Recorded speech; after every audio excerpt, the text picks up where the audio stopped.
तो मोबाइल से काम चलाते थे। तो एक दिन उसको मोबाइल मैंने किया, बातचीत बंद थी, मोबाइल से काम हो रहा है। तो मैंने मोबाइल पे मैसेज दिया अपनी बीवी को कि परसों सुबह 4 बजे की गाड़ी से जाना है, 3 बजे उठा देना। तो सेकंड डे मेरी नींद 8 बजे खुली सुबह, और मोबाइल में मैसेज था कि 4 बज गए उठो। तो बड़ी मुसीबत है कि ऐसा होता है जीवन में। आइए थोड़ा और सुनाता हूं मैं। 11:30 बज रहे हैं और अच्छी शाम हो रही है। सुनील जोगी रेल यात्रा या शो या जो मतलब एक ही बात है। अपने पाकिस्तान वाली सुना दी साहब, सुरेश अवस्थी ने यहीं बैठे बैठे पाकिस्तान को निपटाया। यहाँ निपटाना आसान है। जो पाकिस्तान मनमोहन सिंह से नहीं निपट रहा, उसको हमारा कभी निपटा रहा है। कभी कभी मैं सोचता हूँ कि अगर पाकिस्तान न होता तो हम लोग देशभक्त होते भी कि नहीं होते। और मैं भी पाकिस्तान, मैं सब पाकिस्तान को क्यों निपटाऊं, मेरे घर में ही पाकिस्तान। इसलिए देशभक्ति अच्छी चीज है, मैं भी देशभक्ति जानता हूँ।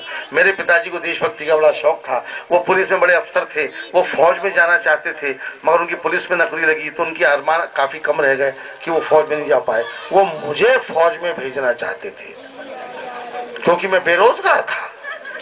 भेज दो, निपट जाएगा। घर के काम तो नहीं आया, शायद देश के काम में आएगा।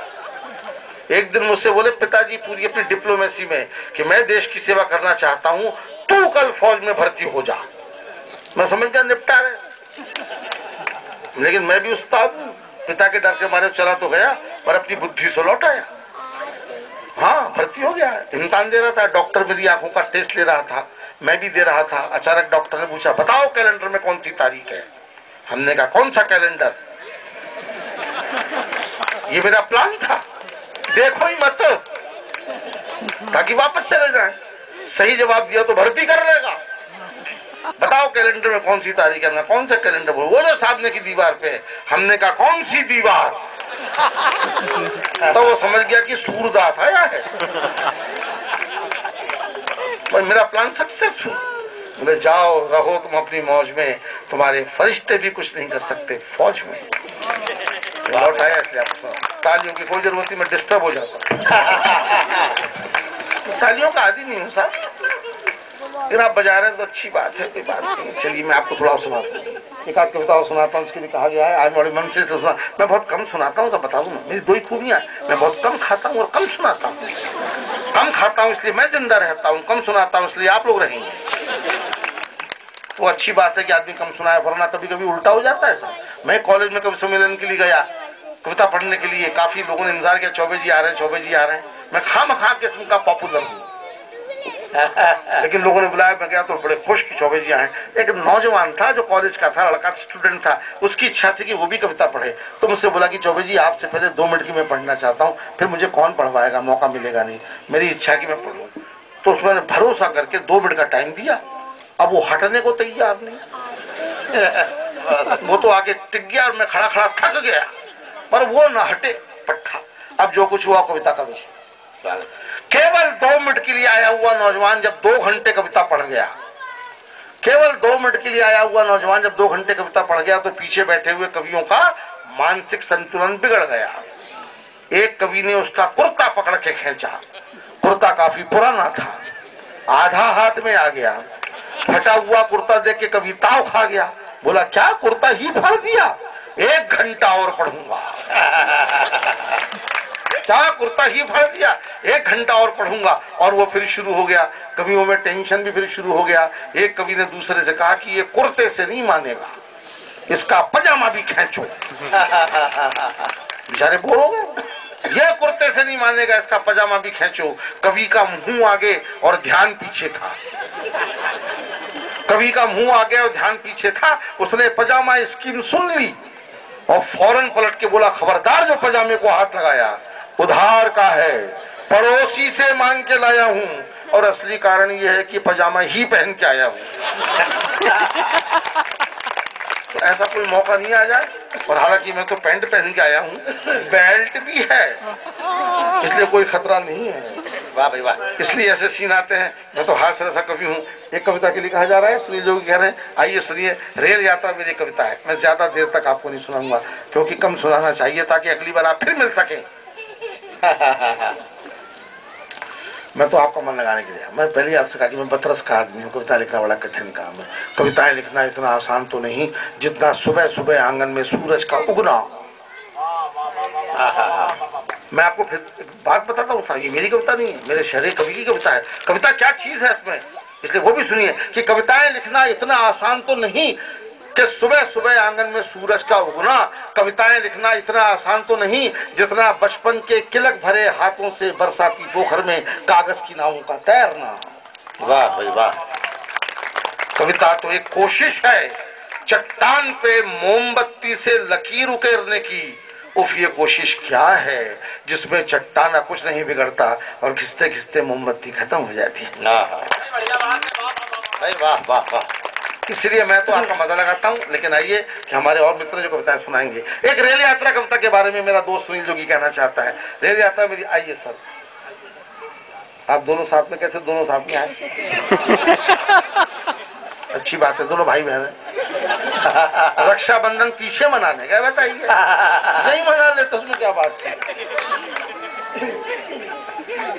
मैं हमेशा आसपास के माहौल से माहौल उठाता हूँ, इसलिए आपका मन लगता है। आइए मैं आपको एक हास्य रस की भाटिया साहब कविता सुनाता हूँ, जिसके लिए सुने लोग। रेल यात्रा मेरी बहुत पुरानी कविता है साहब। आज तो बहुत सारी सुविधाएं हो गई हैं, बहुत तरक्की रेल ने कर ली है। एक समय आज तो एसी भी होता है, हम लोग एसी में जाते हैं, ठीक पैसे मिल जाते हैं, हम लोग एसी में जाते हैं। आज से 20 साल पहले ऐसी तैसी में जाते थे, मेरा मतलब स्लीपर क्लास में, वो भी जनरल बोगी में हम लोगों ने यात्राएं की हैं। हाँ तो ब्रॉड गेज आ गया मैडम, लेकिन मैं राजस्थान में कभी जाइए तो आज भी मीटर गेज है। मीटर, मैंने कभी मीटर गेज सुना ही नहीं था। तो मैं बाड़मेर गया साहब, भाटिया साहब कविता पढ़ने के लिए, वहां मीटर गेज थी। तो मैंने गार्ड से पूछा कि मीटर गेज क्या होता है, तो गार्ड बोला बैठ के देखो। तो मैंने बैठ के देखा, समझ में आ गया मीटर गेज माने वो गाड़ी 1 घंटे में 1 मीटर जाती थी। तब समझ में आया कि मीटर गेज क्या है। तो मैंने गार्ड से को बधाई दी, मैंने कहा साहब ये शुक्र है कि अपने हिंदुस्तान में भी मिलीमीटर गेज का आविष्कार नहीं हुआ है, वरना सामान लेके हम लोग वहीं बैठे रहते हैं। और साहब उसकी स्पीड देख के तो मेरे को रोना आ रहा था, उससे तेज तो मैं नींद में चल लेता हूँ। तो गार्ड से जो मेरी बातचीत हुई वो उस समय हुई जब गाड़ी चल रही थी। तो मैंने गार्ड से पूछा कि साहब अगर एक फोन करके आ जाऊं तो क्या दौड़ के गाड़ी पकड़ लूंगा? गार्ड बोला बहुत तेज मत दौड़ना, वरना अगली गाड़ी में बैठ जाओगे। उससे आगे भी गाड़ी जा रही थी साहब। ऐसा होता है साहब, मैं आपको बता दूं बहुत से अनुभव हैं। आज बात हम लोग कर रहे थे, मैं आपका बड़ा अंतरंग मित्र हूँ, ऐसी बात कहूंगा जो आप काम में आएगी। कभी आप ट्रेन में जाओ ना तो सब कुछ ठीक है, लेकिन जब कभी वहां पे जाओ जहां पे जाना पड़ता है, जाना ही पड़ता है वहां, तो वहां पे जाके सावधानी से पहले देखो कि पानी है।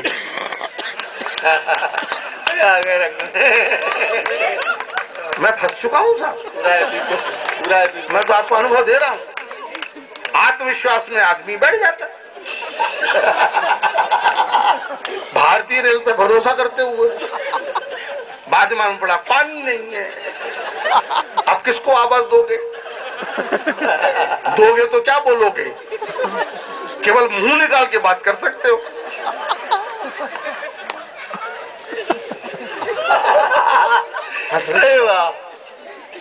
हाँ खींच लो। उस समय कहाँ थे जब मैं वहां था? मैं साहब फंस चुका हूँ। मैं तो आपको अपने अनुभव बता रहा हूँ, आपके काम में आऊंगा। बड़ी मुश्किल थी, थोड़ा सा मेरा पेट ढीला था, बार बार जाना पड़ रहा था। तो मैं जाके उसमें गया, आपको मैं सच्ची बात बता रहा हूँ, बहुत दिनों बाद, आप अन्यथा मत लेना क्योंकि ऐसा होता है। गया साहब, इस्तेमाल किया, पानी था नहीं। जैसे मैं बैठा तो सामने एक शेर दिखा था, इस अंजुमन में आपको आना है बार बार। ऐसा लगा जैसे वो मेरे लिए ही है, क्योंकि मैं बार बार जा रहा था। एक ही लाइन लिखी थी, हालांकि दूसरी भी बाजू में लिखी थी, पर उस पर मेरा ध्यान नहीं गया। इस अंजुमन में आपको आना है बार बार, और बाजू में लिखा था कि दीवार उधर को गौर से पहचान लीजिए। अब वो गौर से का मतलब मैं समझा नहीं। जब मैंने टोटी खोली तब पता लगा कि गौर से का मतलब क्या है।